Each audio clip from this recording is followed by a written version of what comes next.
Hey guys, I am Ash and he is Saph and we are playing Dragonheir Silent Gods. This is a sponsored channel and video from Dragonheir Silent Gods, so thank you very much to them. How you doing, man? We are making a little bit of progress, actually a lot of progress on our account, and I thought that it was a perfect time to talk about teams, team building, speed tuning, and really the most efficient and important way to do so, right? Yeah, exactly. We are finally getting to the point now where our progression here. We've been playing it pretty casually, which is quite refreshing for once. Yes. But we're building some teams for the first time. Learning as we go. Yeah. Most important thing about teams that you probably didn't even know existed, or maybe you did and you had no idea what it does, because when I first did this, I had to get help and assistance from people because I was like, I don't know what any of this means, but it's so important. And we're going to make it super easy for you guys to understand, especially for beginners out there, on how to set up a team and how to tune said team. So we're here right now in Flame, right? Flame domain? We're at the Flame domain. So we talked a little bit about in the previous video, we talked a little bit around like teams and how to manage your gearing and how teams are really important for, you know, just like making sure that your quality of life and experience playing the game is really easy. But what we're going to be talking about today is effectively speed tuning in Dragonheir. If you've ever played like Raid Shadow Legends, you know about speed tuning in Clan Boss, right? How many hours have we spent, Ash, sitting there going, if I can just get my defense buff up a little bit? Right.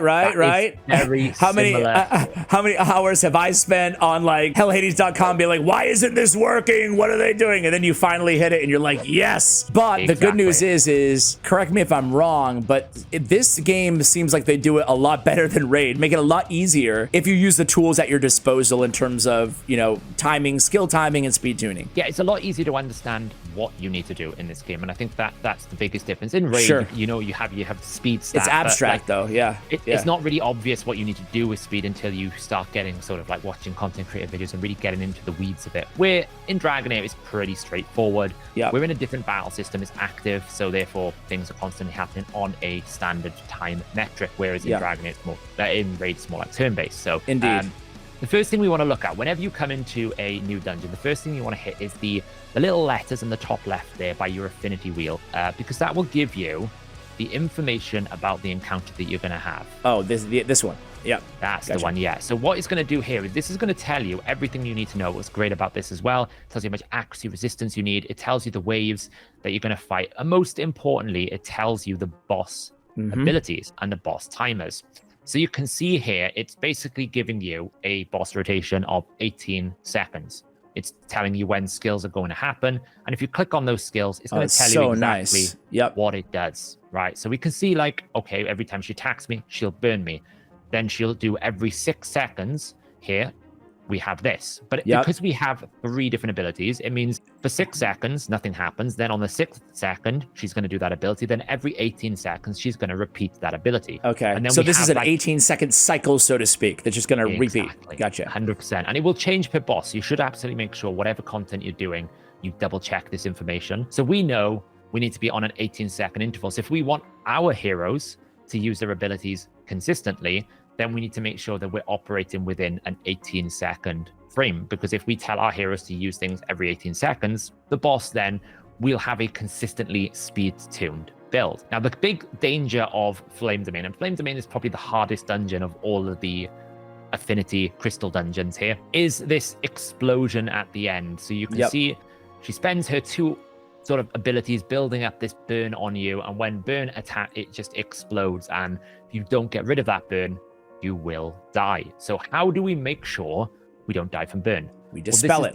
We dispel it. But how do we dispel it? In what way? Because obviously we have heroes that can dispel. Now you can, for example, when you're on this thing, the first thing you want to do is find dispel. If you hit the little grid by level, and then if you hit the little filter icon, you can absolutely go, okay, well, I need to either block the burns, or I need to, as you said, Ash, dispel. So I can literally just filter it. So I can start looking at it straight away and go, okay, well, I don't want to run sort of fire elements, because the boss in Flame Domain will do more damage to my fire elements. I don't really want to run those. So I need to find a dispel or block debuffer that doesn't have a negative penalty, which is fire. That's just the way that they run these elements. Flame Domain is not good for flame heroes. You need to have like a lightning hero here, which is why you can see we haven't got any flame heroes. So just to make sure, when you select multiple ones, it is a and filter. So it means it's looking for heroes that have everything. So You have to toggle it on and toggle it off.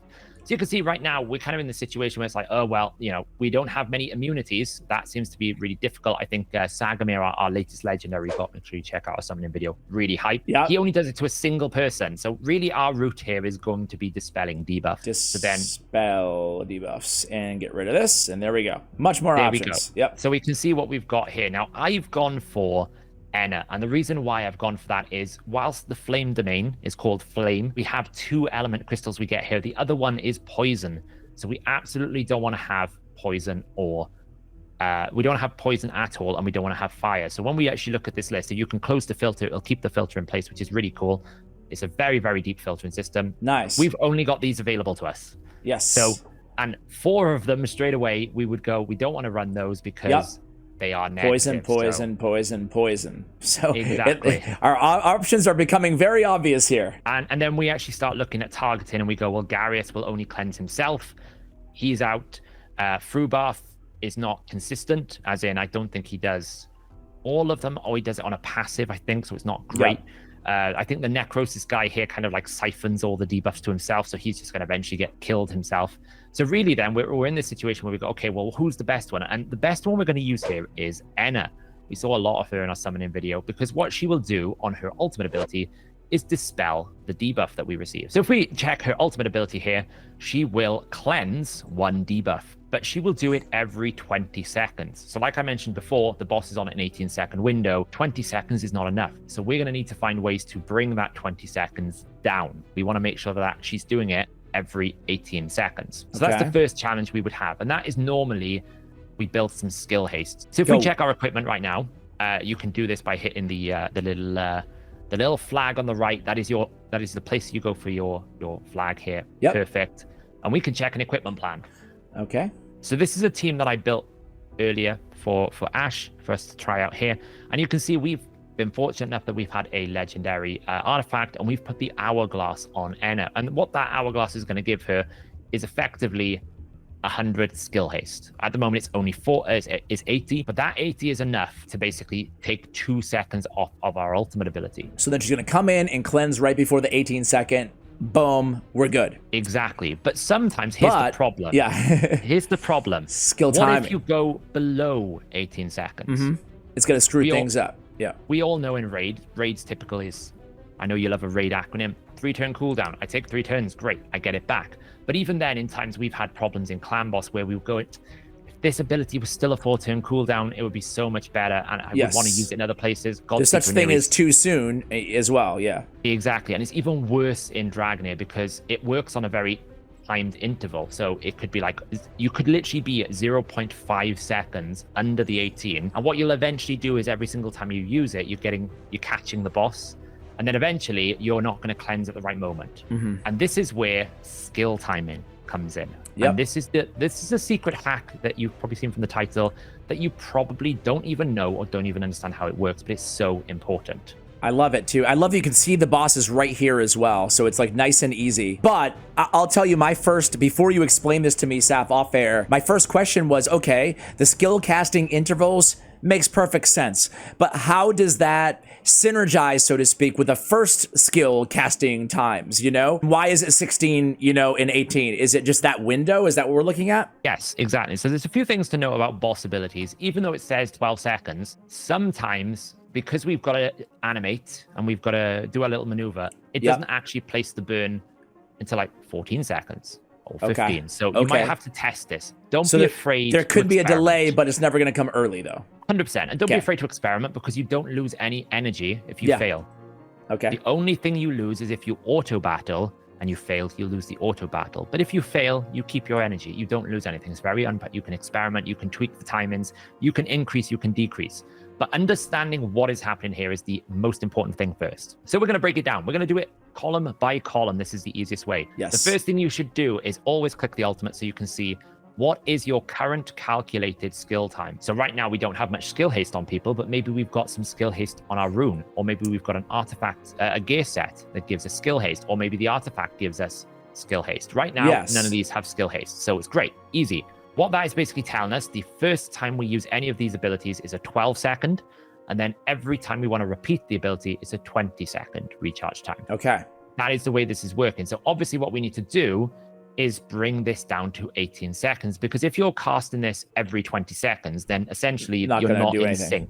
Yeah, you're not in sync here. So that is the first thing to check. And if you need to be within 18, then you need to find skill haste. Now I think just to jump in, why doesn't it say reflect the updated time with the gear? It does, except for some things. Okay. And this is where it's annoying. I was going to say, this is a little annoying because it shouldn't be 20 seconds at this point. 100%. So if you did a rune, it would update. If you have a gear set, it would update. Not artifacts. Not hourglass. Not the hourglass specifically. Got you. Because what hourglass doesn't do is give you a pre-battle skill haste. Okay. What it does is it kind of loads it up and then almost quite gives you a buff of 80 skill haste, which is really annoying because then you have to try and figure out what actually 80 skill haste does. And skill haste is a complicated You're getting like an in-game turn meter boost versus an increased speed or something like that. Yeah, it's instead of you actually saying I've got like in raid vernacular, a banner with 12 speed, what it's essentially doing is you go in the battle, then it adds the speed aura. Got you. So you're just gonna have to keep track of that on yourself when it comes to the hourglass artifact. Yeah. Okay. Typically, the way that it works with a 20-second ultimate, I think off the top of my head, 20 is, I think it's either 20 or 40 skill haste is 0.75 seconds. I think it's 20. I can't remember, but basically that's kind of like what it works out like. Okay, so it's only the hourglass. 80 so 80 skill haste is more than enough. We're good. We're 100%. Obviously probably too much. That's why we have to time this. So, and I think with Garius, we're not so precious about it because I was just gonna say Garius is not. Okay. All right. So this one is pretty. Yeah, okay, so this one is pretty easy then. It's only one ability that we really care about here, and that is the Dispel, and we need that between 16 and 18 to make sure that we're in time for the boss applying it right at the end. Yeah. Okay. Exactly. So what we want to do is we want to delay our initial cast, and that is what the first column hit, the second column, first skill casting time. What that is essentially doing is saying, how long do I wait until I cast it the first time? And this is brilliant because if you've got some abilities that can go as low as 7 seconds, 6 seconds, 5 seconds, like not really 5 seconds for ultimates, but you could have such a wide range of timings that you end up in a situation where you really need to delay it. So that's what that is doing there in the skill timer. That's pretty great. And it's easy to understand. Even though like you can be overwhelmed, I would say, by the screen at first glance, it becomes rather intuitive when you actually know what everything is and what everything does. We're not going to go through every single, dungeon obviously today, but I'm not sure if you even have anything set up here. Is there any need to set anything up on Goblin, which is where players, generally start? Generally no, unless your team runs in a situation where it's like, if I was to just wait consistently 1 more second, I get another wave. Like Sigrid is a special case. A lot of people will struggle with Sigrid because when she nukes a wave, she gets ultimate energy back. So what she ends up doing, if you don't manage her interval, is she'll just go nuke, kill all the wave, and then the next wave comes and she one-shots like one of the goblins. So what we do to basically combat that is we tell her she has to wait 6 seconds between her next ultimate. So even though she might have her ultimate energy back, we give her a little bit of a delay, so it gives us an opportunity to re-debuff the enemies, right? Sigrid attacks every debuffed enemy. You need time to replace them. Everyone else, it doesn't really matter. The only thing I just want to call out, which is the most confusing thing on this, is the separate timings for continuous stages. That was my last question for you, Saph, but you're reading my mind here. Yeah, why is that not on for Sigrid? So yeah, tell us. If you imagine we have 3 waves of content, how do we tell it to delay its first cast on wave 3? Well, we turn this on. This is what this does. It basically resets the tracker for the waves. So because essentially the first cast on wave 1 is the same thing as the first cast on wave 3, as in they don't reset it per wave, this basically forces the battle to go, okay, I've entered a new wave, redo the first casting and make sure the skill interval is the same way. So why don't we have it set for on then? Because my understanding would be every wave we were going to delay 6 seconds, correct? Because goblins don't have continuous stages. They just move. That's good point there, Saph. Welcome to the confusion. Yes, I know. Yes. Okay, cool. So with Flame Domain, for example, if you were to get to just before you go to the next wave, you instantly cast your cleanse, or your cleanse is just available just before you get to wave 3, then you don't get the same effect, which is what you really want here, which is wait 16 seconds so the boss can burn you before that. So if you turn that off, you literally get to the wave. She might do it instantly, and then you're screwed. 8 seconds, and then you've lost your run. Okay. Any other areas where it's absolutely mandatory to set up your skill timing? Temporal Vortex, the daily boss, absolutely. Ice, to be honest, Ice Domain, you can get away with just going in. It's very, very straightforward. Okay. Lightning, you could, like the Tempest Domain, you could potentially if you want to.